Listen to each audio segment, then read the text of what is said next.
दाजु यो मासु हुन्छ अरे तपाईँ त अम्बो पर्खाइदिनु त होइन फेरि मासु दोकानमा छ त बिहान बिहानै अनि आज के हो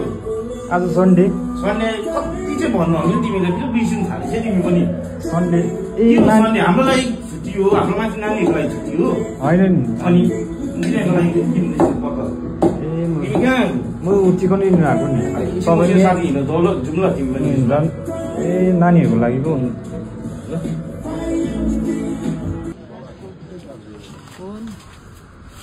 अरे फेरि रासिन दोकानमा छ त तपाईँ चिकन दोकानमा देखेको थियो अघि कति नानी के को लागि आउनु भएको छ रासिन के को लागि सक्दैन नि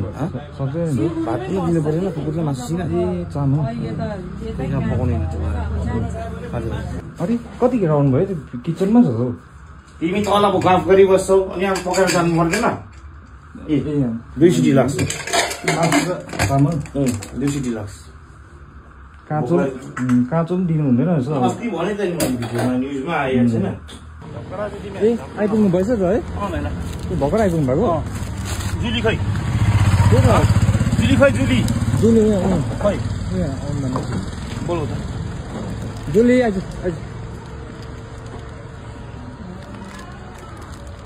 त्यसलाई अलग्गै दिनु डराउँछ डराउँछ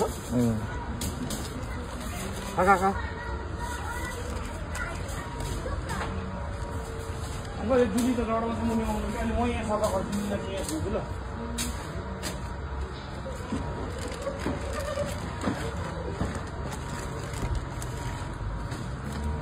त्यो पिटी त्यही छ है खाएन के हुन्छ मासु मात्रै खान्छ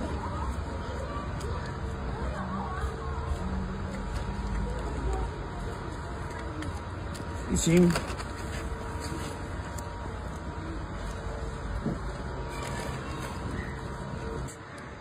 आयो त अलिक खाली ए त्यही त हो र खाए होइन यसलाई खानु देऊ तिमी यहाँ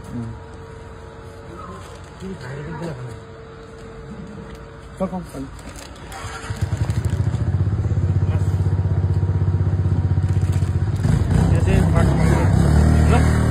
बाटोतिर आउँदा आउँदै बाटोमा माया लाग्यो खमेलमा भेट्यो हामीले अलिक उब्रेको थियो अफिसको हेर्ने नानीहरूको सो अनिलले के अरे एकजना छ भने त्यसको रुजु तल जाँदा जाँदै यसलाई अचानक देख्यो हामीले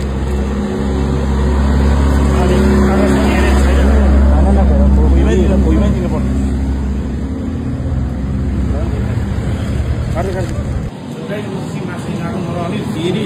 यता उयो माथि रहेछ देखाउँछ है 4 जना रहेछ 4-5 जना पछि गरिहाल्यो हो त्यो भातको सक्यो अब त्यस्तो त सक्यो सो काँचो सबैले काँचो मासु नदिनु भन्छ मैले ल यसले गरिदिएको किनभने ऊ पकाइरहेको जस्तै किन आफ्नो त हुँदैन है आफ्नो त हुन्छ जे भए काँचो भन्दा सो उहाँले गर्थ्यो धेरै थ्याङ्क यू सो अब दिएर त्यो देखाएर चाहिँ हामी म अनि भयो घर लाग्ने आज नानीहरूलाई दिएर मैले चिकन कम्ती भयो सो प्लिज कमेन्ट चाहिँ रमाउनु गरिदिनुहोस् कि काँचो हामीले कम्ती भात पनि लगाइदिएको सक्छ अघि देखायो त अहिले मजाले आफ्नो चाहिँ लाग्छ यो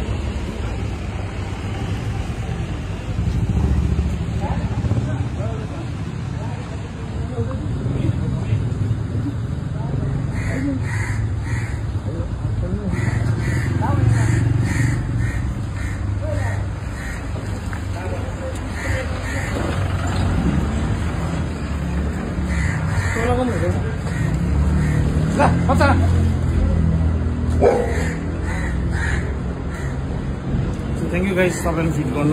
Please request me.